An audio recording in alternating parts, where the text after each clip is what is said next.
Waco, la verdadera matanza de Texas.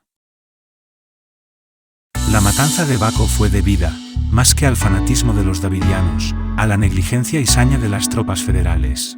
Los davidianos tendieron una emboscada a los federales.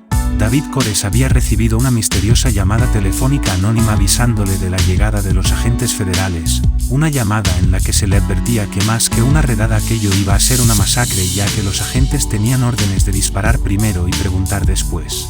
Durante el asedio, con las mismas técnicas que ya habían empleado para sacar a Manuel Noriega de su fortaleza panameña, los federales apelaron a toda una variedad de elementos de guerra psicológica contra los sitiados.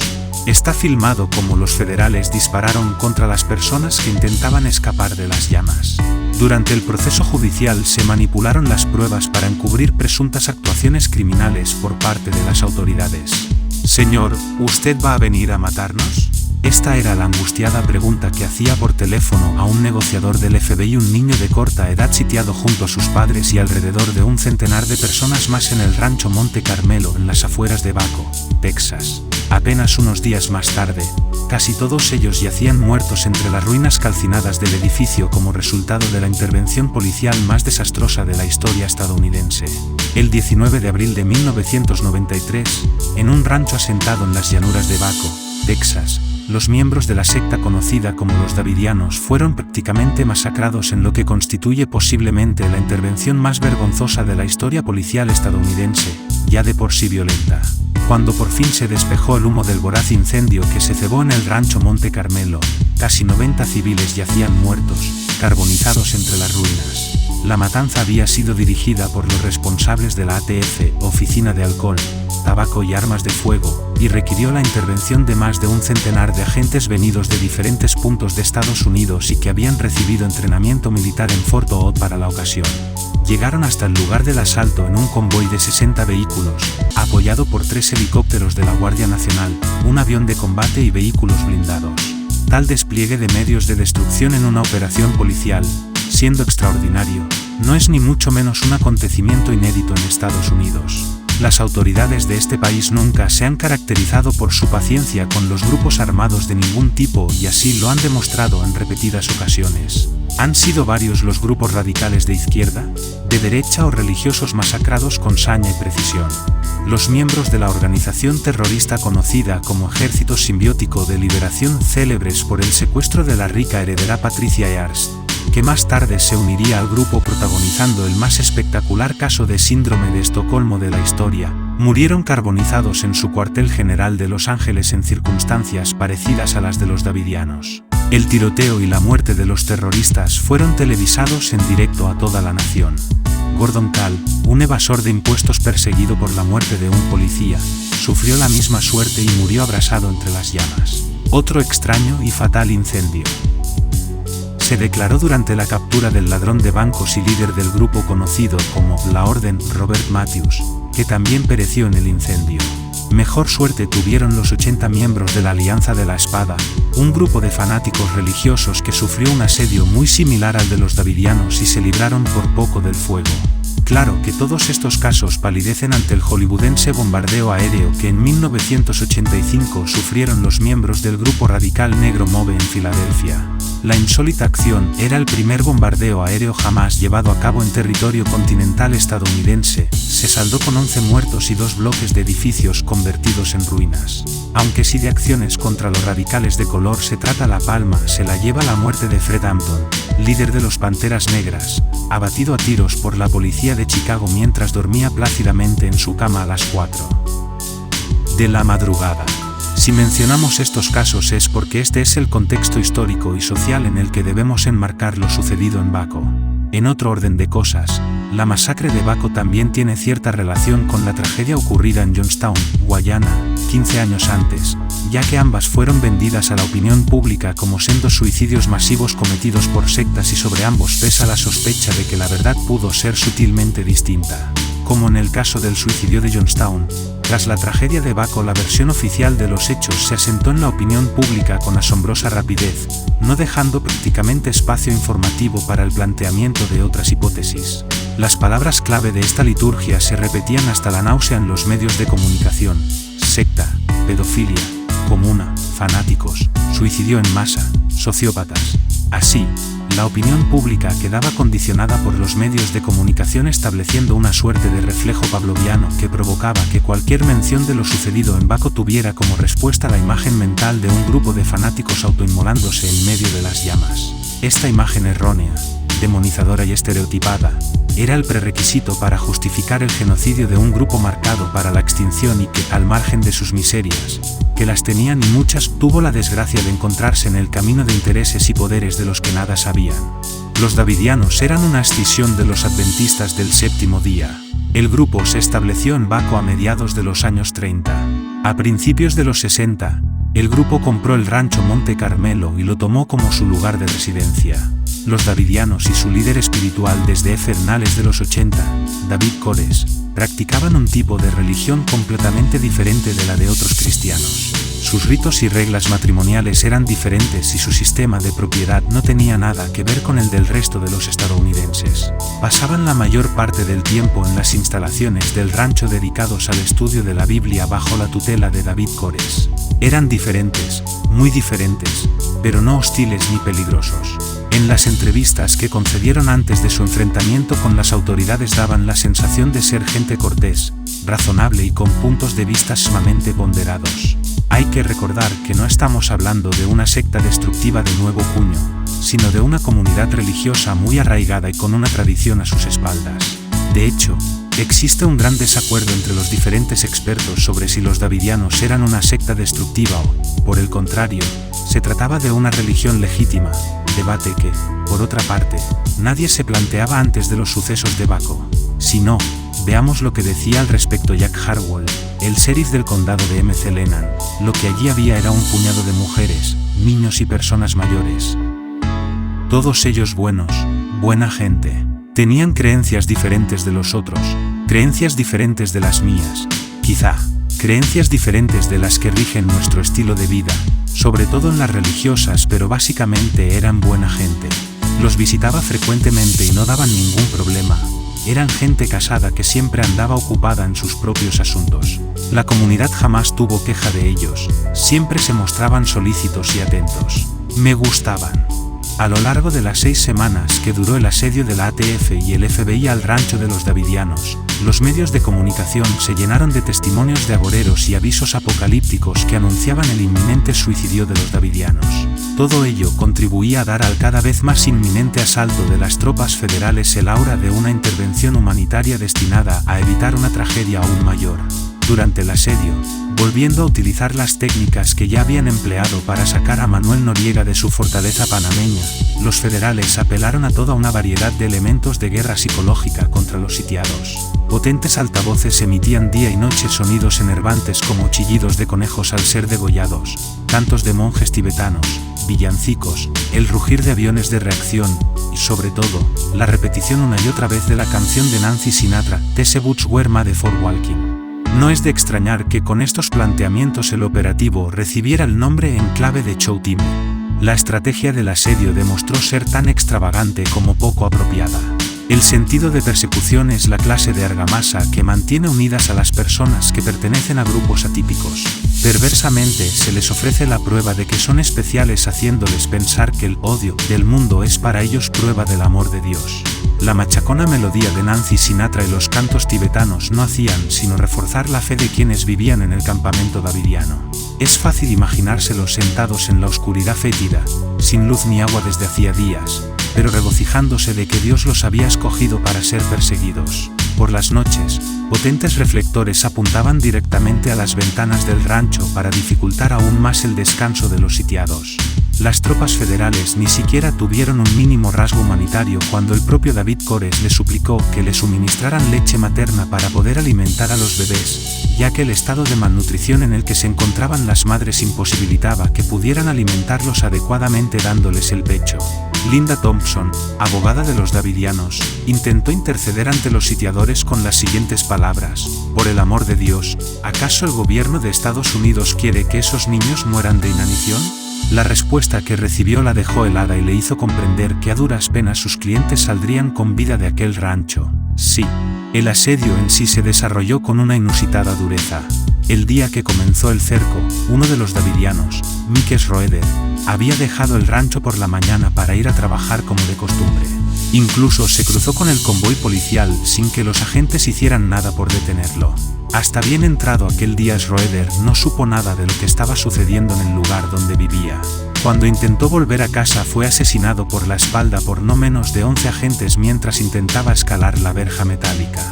Su cuerpo acribillado quedó allí colgando durante días, a la vista de su esposa e hijo, que estaban dentro de la casa. Los federales finalmente lo quitaron de la verja empleando un gancho manejado desde un helicóptero y dejándolo caer en un campo cercano al rancho, donde fue devorado por los perros salvajes y los buitres.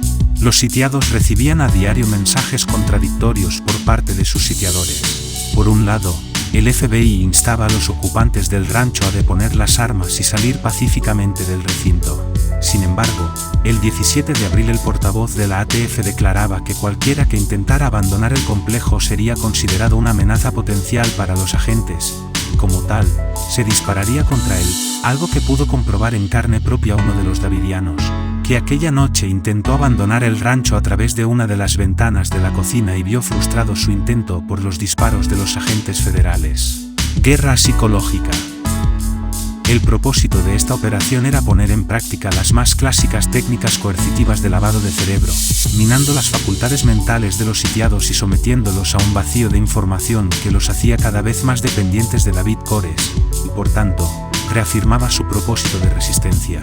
Fue el propio FBI quien, por culpa de la aplicación de una metodología errónea, provocó la degeneración de la situación allí planteada. Eso ya de por sí es grave, pero más aún si pensamos que en el rancho había mujeres y niños que, a todas luces, debían ser considerados en una situación de este tipo como rehenes civiles. Niños que en el dramático desenlace de los acontecimientos terminaron engrosando la lista de víctimas. Niños que fueron torturados durante las 6 semanas de asedio sufriendo las mismas condiciones inhumanas que sus padres, sin luz, agua corriente o alimentos. Otro hecho realmente sorprendente es que documentos recientemente dados a conocer ponen de manifiesto que los propios psicólogos del FBI desaconsejaron por completo el empleo de estos métodos. El sitio comenzó el 28 de febrero cuando los responsables de la ATF, ante los insistentes rumores que apuntaban hacia la desaparición de la agencia, que quedaría absorbida por el FBI, deciden llevar a cabo una operación espectacular que los devuelva a las primeras planas de los diarios y sirva para limpiar su imagen. El objetivo en cuestión serían los davidianos, los cuales, según los informes que poseía la ATF, estaban acumulando un gran número de armas. Esto era cierto. Con la excusa de defenderse ante un eventual ataque de los davidianos expulsados, comenzaron a comprar armas automáticas a destajo, lo cual está permitido por la ley del estado de Texas, el más permisivo de todos los de la Unión en cuanto a la venta y tenencia de armas. En 1992 las autoridades federales decidieron investigarlos porque recibieron información de que estaban produciendo ametralladoras, lo que sí es ilegal en este estado, aunque más tarde no se pudo encontrar evidencia alguna de la existencia de tales armas. Curiosamente, de haber sido verdad los alegatos, la pena en el estado de Texas por la posesión de una ametralladora sin licencia es una multa de $200 y la requisa del arma. Para colmo, Paul Fate, uno de los davidianos que vivían en el rancho, era titular de una licencia comercial de clase 3, que significaba que legalmente podía vender, comprar o almacenar cualquier clase de arma de fuego. Fate no se encontraba en el rancho el día del asalto, y en la actualidad comparte con Bin Laden el ranking de los 10 individuos más buscados por el FBI, con el epígrafe de armado y extremadamente peligroso.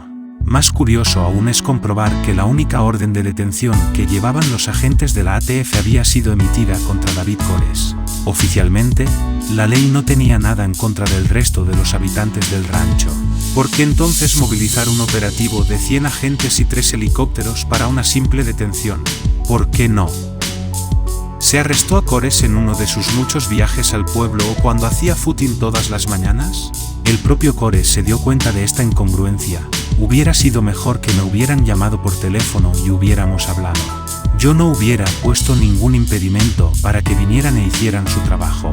Podrían haberme arrestado cualquier día mientras hacía footing por la carretera, yendo al pueblo o yendo al centro comercial. Pero querían demostrar que la ATF tiene poder para sacar a alguien de casa, derribar puertas a puntapiés y cosas así. James L. Pate, en un artículo publicado en la revista Soldier of Fortune, sugiere que la principal motivación de la ATF era la venganza. Cores era un conocido militante en pro de la tenencia de armas de fuego y contrario a la ATF. Más probable es que se tratara de una operación de relaciones públicas, una redada de chiflados que, con toda seguridad, apenas pasarían unas horas en las dependencias policiales tras ser interrogados. Lo importante era que las cámaras de televisión acompañarían a los hombres de la ATF y dejarían constancia de su celo en proteger a la sociedad de tales fanáticos armados. La operación tenía el nombre en clave de Caballo de Troya. El reportero Mike Wayace, del prestigioso programa 60 Minutos, fue uno de los periodistas a los que se permitió acompañar a las tropas de la ATF en el asalto inicial. Casi todos los agentes con los que hablamos nos manifestaron su creencia de que el ataque inicial contra aquella secta en Waco era un truco propagandístico. Durante el juicio, varios agentes de la ATF declararon que uno de los oficiales al mando de la operación gritó: "Al bajar de los camiones, comienza el espectáculo". Sin embargo, la operación estaba condenada al fracaso. David Cores había recibido una misteriosa llamada telefónica anónima avisándole de la llegada de los agentes federales, una llamada en la que se le advertía que más que una redada aquello iba a ser una masacre, ya que los agentes tenían órdenes de disparar primero y preguntar después. Mucho se ha especulado con la procedencia de esta llamada, cuyo origen no ha podido ser determinado. La existencia de este aviso la conocemos a través del propio director de la ATF, Stephen Hitchens, quien habló de ello en el transcurso de una entrevista televisiva. El caso es que, fuera obra de un reportero desaprensivo que se aseguraba de esta manera la posibilidad de filmar el tiroteo en directo, o debido a oscuros intereses políticos que pretendían dejar en ridículo a la ATF, el efecto del aviso no fue otro que conseguir que una comuna de fanáticos religiosos armados hasta los dientes estuviera esperando lo que ellos creían que era un ataque indiscriminado en el que la ATF tenía órdenes de no tomar prisioneros. Miedo, fanatismo y armas constituían un cóctel explosivo. Los SWAT, Special Weapons and Tactical Team, de la ATF llegaron a Monte Carmelo con un elaborado plan de asalto que debía desarrollarse en menos de un minuto. 3 equipos de televisión tuvieron ocasión de grabar el recibimiento que los davidianos ofrecieron a unos atónitos agentes que creían que el factor sorpresa estaba de su parte. La emboscada se saldó con 4 agentes muertos y 16 heridos. Los davidianos sufrieron 6 bajas en este primer asalto. Si alguien había pretendido dejar en ridículo a la ATF, no podía haberle salido mejor la jugada. Más de la mitad de los heridos en la refriega lo fueron por fuego. Amido. Uno de los fallecidos, el agente Stephen Willis, encontró la muerte cuando uno de sus compañeros le disparó accidentalmente con su fusil de asalto, y otro de los agentes se hirió a sí mismo en la pierna. De esta forma se inició un cerco que duró 51 días, y en el que participaron el ejército, el FBI, la policía de Texas y la propia ATF. Tras congelarse las negociaciones, el 19 de abril de 1993 se dio la orden de entrar. Curiosamente, aquel día se cumplía el 50 aniversario del incendio del gueto de Varsovia por parte de los nazis. Un tanque rompió el muro exterior y la pared de la casa, disparando gases lacrimógenos al interior. Los davidianos tuvieron que sufrir un ataque de 8 horas con gas CS, un compuesto altamente tóxico e inflamable. El gas CS es un polvo cristalino de color blanco que causa una violenta irritación de los ojos, quemaduras en la piel, vómitos y graves problemas respiratorios que, en casos de intoxicación aguda, pueden llegar a producir la muerte. Estados Unidos, junto con otras 100 naciones, había firmado en enero de 1993 un tratado que prohibía el uso bélico del gas CS. El profesor de Harvard Dr. Alan Stone testificó lo siguiente ante el Congreso estadounidense: "Puedo dar fe del poder del gas CS para inflamar rápidamente ojos, nariz y garganta, producir ahogamiento, dolor en el pecho y náusea en varones adultos saludables". Es difícil de creer que el gobierno norteamericano haya querido deliberadamente exponer a 25 niños, la mayoría de ellos bebés y niños muy pequeños, a la acción del CS durante 48 horas.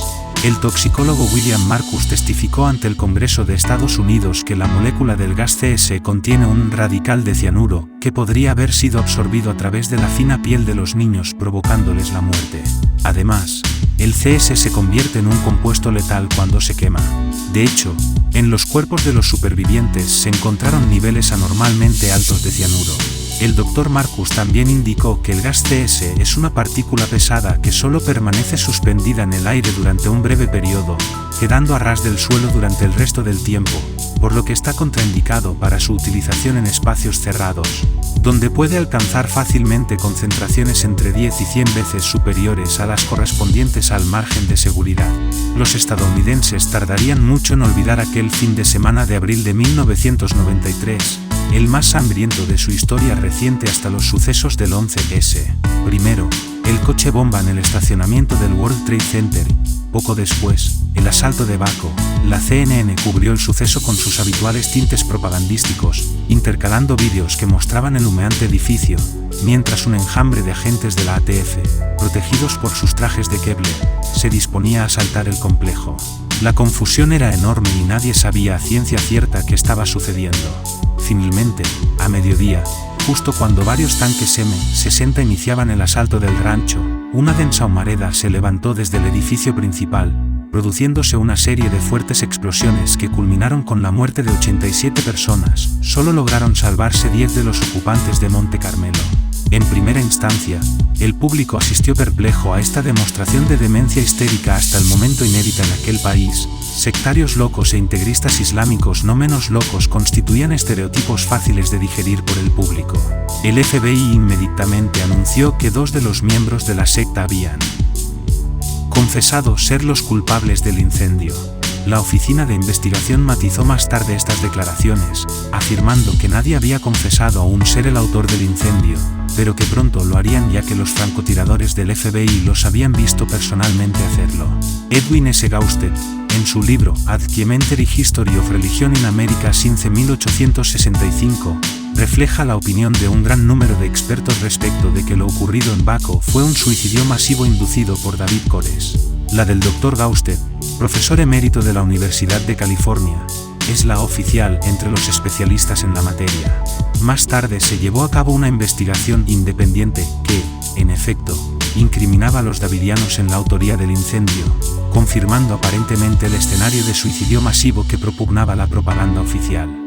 Pero la verdad sobre el incendio de Waco estaba muy lejos de ser revelada. De hecho, el investigador presuntamente independiente resultó ser un antiguo agente de la ATF, cuya esposa aún trabajaba en la oficina de Houston de esta agencia federal, dirigida por Pilcho Inaki, uno de los responsables del fiasco que fue el primer asalto al rancho de los davidianos. Tuvieron que transcurrir muchos meses antes de que comenzaran a extenderse rumores que indicaban que la historia oficial podía no ajustarse exactamente a la realidad en muchos aspectos. Un teletipo de la agencia Associated Press, en el que se decía que el FBI había derribado a golpe de excavadora las ruinas del rancho de los davidianos y posteriormente enterrado los escombros bajo una gruesa capa de cemento, no contribuyó demasiado a inspirar la confianza de la gente. Las dudas sobre el origen del incendio que terminó con la vida de Koresh y 86 de sus seguidores comenzaron a surgir por doquier, especialmente debido a la chapucera forma en que las autoridades manejaron el caso. La matanza que tuvo lugar entre los davidianos de Waco comenzó a captar la atención del público, que ya dudaba de si la secta habría incendiado o no su propio rancho, condenándose de esta manera a una muerte segura. Por aquel entonces, Internet comenzaba en Estados Unidos su época dorada de mayor expansión. Para todos aquellos que tenían informaciones contrarias a la versión oficial de los hechos, el nuevo medio de comunicación les permitía difundir sus ideas de forma rápida y barata. Las diversas contradicciones que desacreditaban completamente la versión oficial comenzaron a aflorar. Como consecuencia de ello, oleadas de indignación recorrieron Estados Unidos y cada vez más gente se interesó por un tema que ya había sido teóricamente dado por zanjado. Surgieron demandas contra el gobierno por parte de familiares de las víctimas que se dieron cuenta de las contradicciones de la versión oficial, críticas de republicanos y demócratas contra la fiscal general del estado, Janet Reno, y airadas protestas por parte de las minorías religiosas, las milicias y la poderosa Asociación Nacional del Rifle. El detonante definitivo que hizo estallar este escándalo ante la opinión pública fue la presentación al público de un documental titulado Waco, The Rules of Indictment, Waco, las reglas de enfrentamiento. Se trata de una película de gran calidad, que metódica y convincentemente desarrolla cómo el gobierno estadounidense, no David Koresh, fue el causante del incendio fatal que consumió el rancho de los davidianos en abril de 1993. Se trata de un poderoso alegato que a lo largo de 2 horas presenta al público todas aquellas pruebas cuya existencia había sido negada hasta el momento por las agencias federales implicadas en el suceso. El estreno del film tuvo lugar el 18 de enero de 1997 en el marco del Festival de Cine Independiente de Sundance, en Park City, Utah. Auténticamente, dada su altísima calidad cinematográfica, obtuvo un clamoroso éxito de crítica y público. La película recibió el espaldarazo definitivo cuando en febrero de 1998 fue nominada por la Academia de Artes y Ciencias Cinematográficas para el Oscar al Mejor Documental y un premio Emmy al Mejor Reportaje de Investigación. Dan Giffer, productor ejecutivo del documental, declaraba orgulloso ante la prensa: "Ningún medio de comunicación nacional ha dicho nada de la vergonzosa actuación del gobierno en el incendio del rancho de los Davidianos ni de cómo estos fueron tiroteados con ametralladoras y fusiles de precisión cuando intentaban salir del edificio en llamas, tal y como se muestra claramente en el vídeo de vigilancia aérea del propio FBI que está incluido en Baco, las reglas de enfrentamiento". Tal fue el éxito del documental, que en 1999 se estrenó su segunda parte, Baco, The New Revelation, Baco, la nueva revelación, rodeada aún, si cabe, de mayor polémica que su antecesora debido a que en ella se concretaban más aspectos apenas sugeridos en la primera parte. Gracias a Michael McNulty, el director de estos documentales, hoy sabemos que se empleó gas lacrimógeno inflamable en el asalto final contra los Davidianos, algo que el FBI negó con obstinación durante 6 años hasta que el propio McNulty encontró las pruebas de que había sido así. A lo largo de la película también podemos ser testigos de primera mano de la incoherencia de los negociadores del FBI a través de diversas filmaciones tomadas in situ. Minutos después de que los negociadores prometieran no cortar la electricidad como un incentivo por el progreso en sus negociaciones, los tácticos de FBI cortaron el suministro sin dar más explicaciones. El documental también pone especial énfasis en los vídeos tomados desde los aviones de reconocimiento que sobrevolaban el escenario de los hechos durante el asalto. En estas grabaciones, tomadas con cámaras infrarrojas, se aprecia una serie de llamaradas alrededor del rancho que los analistas piensan que son signos de fuego de fusil contra quienes intentaban abandonar el edificio en llamas. A raíz de esto, el ex agente de la CIA, Ken Cullen, declaró al diario Dallas Morning News que en las fechas previas al asalto se barajó la posibilidad de desplegar en secreto efectivos de la llamada Fuerza Delta en Baco, los cuales habrían sido finalmente los responsables de la virtual ejecución de los Davidianos. La presencia de miembros de la Fuerza Delta en Baco es especialmente grave, ya que la legislación estadounidense prohíbe de forma expresa la actuación de militares en apoyo de las fuerzas del orden si no media la autorización del Congreso. El gobierno afirma que los miembros de la Fuerza Delta se encontraban allí en calidad de asesores y que en ningún momento tomaron parte en las acciones contra los Davidianos. Sin embargo, March Bell, que se encontraba al frente de la comisión de investigación sobre el asunto de Baco que había puesto en marcha el Congreso estadounidense, descubrió que los militares ejercían sus labores de asesoría desde sitios tan poco usuales como el interior de los tanques o los puestos de francotirador. Cuando me hablan de asesores me imagino a alguien dando consejos en la mesa de una sala de conferencias, declaró no sin cierta sorna el congresista.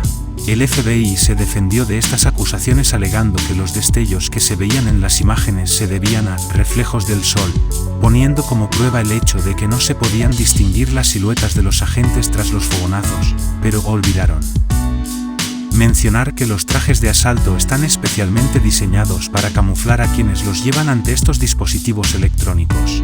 Lo endeble de estas explicaciones fue puesto en su momento de manifiesto por el antiguo fiscal general Ramsey Clark, para quien la grabación infrarroja tomada desde el propio helicóptero del FBI demuestra que el FBI disparó un intenso fuego de ametralladora contra el rancho davidiano en llamas. El vídeo infrarrojo también demuestra que los davidianos no dispararon contra los tanques como había informado el gobierno. Aparte de esto, las filmaciones fueron en su momento analizadas por el Dr. Edward Aller, experto en interpretación de imágenes infrarrojas, quien dictaminó que las llamaradas proceden de hombres que se mueven por la parte trasera del edificio y que realizan lo que inequívocamente identifica como fuego de ametralladora. A través de un exhaustivo análisis fotograma a fotograma de estas imágenes, el Dr. Aller estableció que los fogonazos se daban a intervalos extremadamente breves, en algunos casos de un 1/30 de segundo. Se trata inequívocamente de fuego automático. No hay absolutamente nada en la naturaleza que pueda causar rastros termales de esa intensidad en un 1/30 de un segundo. El análisis del Dr. Allard establece que las partes del edificio sometidas a un fuego más intenso fueron precisamente las salidas, y que se produjo fuego de ametralladora desde uno de los helicópteros que sobrevolaban la zona contra quienes pretendían escapar del rancho en llamas. Precisamente en una de esas salidas se encontraron 15 cadáveres cosidos a balazos. Para explicar este hallazgo, el FBI declaró que los davidianos se habían suicidado, bien disparándose ellos mismos, bien disparando los unos contra los otros. En cuanto a los presuntos reflejos que según el FBI y la ATF habrían provocado la aparición de destellos en las filmaciones, el Dr. Allard es categórico, con la física en la mano, es completamente imposible que aquellas cámaras registrasen reflejos solares de ningún tipo. Es más, como buen científico, el Dr. Allard no se limitó a ser categórico en sus afirmaciones, sino que, además, dio una demostración experimental de lo que decía, mostrando una filmación infrarroja de soldados estadounidenses en Somalia que disparaban sus armas mientras descendían en paracaídas sobre un objetivo. Pues bien, los destellos de las armas de los marines son virtualmente idénticos a los que aparecen en las filmaciones tomadas en Baco. Otro experto, Maurice Cox, antiguo analista de imágenes de la CIA, intentó de buena fe apoyar los alegatos del FBI usando los principios de la geometría solar. Sin embargo, el informe de Maurice Cox concluía que los fogonazos que aparecían en las grabaciones solo podían ser fruto de un tiroteo. En enero de 1999 Maurice Cox desafió al director del FBI Louis Freeh y a sus científicos a que intentasen rebatir sus resultados. Hasta la fecha no ha habido ninguna contestación. El FBI tenía 3 francotiradores desplegados en el teatro de operaciones que recibían los nombres en clave de Sierra 1, 2 y 3. Como ya hemos comentado, el gobierno ha declarado categóricamente y ha repetido hasta la saciedad que no se produjo ningún disparo contra el rancho aquel 19 de abril. Pero el agente especial del FBI Charles Riley escribió en su informe que oyó varias detonaciones aquella mañana procedentes de la posición del francotirador número 1. Se da la circunstancia de que en esa posición se encontraba el francotirador del FBI Lon Horiuchi. Como es casi seguro que a nadie le diga gran cosa este nombre, permítaseme poner rápidamente en antecedentes al lector. Aproximadamente 7 meses antes de los sucesos de Baco, el FBI se vio envuelto en otra intervención desastrosa en un lugar llamado Ruby Dee. En aquella ocasión, Lon Horiuchi fue el francotirador del FBI que disparó contra una madre lactante desarmada, Vicky Weaver, y el hijo que llevaba en los brazos. Nunca se demostró que Horiuchi fuera el asesino, pero el gobierno indemnizó al esposo y padre de las víctimas con más de $3 millones. Desgraciadamente, no era la primera vez que algo así sucedía en Estados Unidos. En 1971 un motín en la prisión de Attica se saldó con muerte de todos los rehenes y participantes en el hecho. Las autopsias pusieron de manifiesto grandes lagunas en la versión oficial, sugiriendo que las tropas que asaltaron el centro penitenciario dispararon indistintamente contra rehenes y secuestradores. En el caso de Baco, las autopsias revelaron algunos hechos estremecedores que contradecían las tesis oficiales. En noviembre de 1993 el patólogo que hizo las autopsias de las víctimas, el Dr. Rodney Crowe, declaró que los niños que habían fallecido a causa de traumatismos varios, y de los que el FBI afirmaba que habían sido matados a golpes por sus padres, fueron de hecho víctimas de la caída de un muro de hormigón derribado por un tanque tras el cual las madres pensaban que tendrían un refugio seguro. Esta parte del complejo, que los agentes del FBI denominaban el búnker, fue especialmente castigada por los ataques y allí murieron alrededor de 40 mujeres y niños. Nizam Pervani, un perito médico que testificó en el juicio de los davidianos, declaró que un elevado número de mujeres y niños que se encontraban en este cuarto de cemento murieron debido a la asfixia tras quedar enterrados bajo las ruinas de las paredes derribadas por los tanques. Los cuerpos de los davidianos muertos fueron almacenados en contenedores frigoríficos para preservarlos el tiempo que fuera necesario hasta que se pudieran llevar a cabo análisis forenses más detallados que esclarecieran las circunstancias de sus muertes. Estos contenedores fueron puestos en su momento bajo la custodia del FBI. Sin embargo, alguien cometió un error imperdonable y durante varios días estuvieron sin suministro eléctrico. Los cuerpos que se guardaban en su interior se descompusieron rápidamente y perdieron cualquier valor que pudieran tener como prueba. Este es el macabro epílogo de la tragedia de Baco y del encubrimiento por parte de las autoridades de lo que allí sucedió realmente. aunque actualmente tenemos indicios más que suficientes para hacernos una idea de la barbarie cometida durante el asedio y asalto al rancho de los davidianos. Sin embargo, las razones que llevaron a que se produjera semejante situación aún se encuentran veladas por el más profundo de los misterios. ¿Se debió la tragedia a un cúmulo de errores por parte de las tropas federales? ¿O fue algo premeditado, una especie de ensayo general del procedimiento para quitar de la circulación a grupos disidentes armados potencialmente peligrosos, como las milicias de extrema derecha?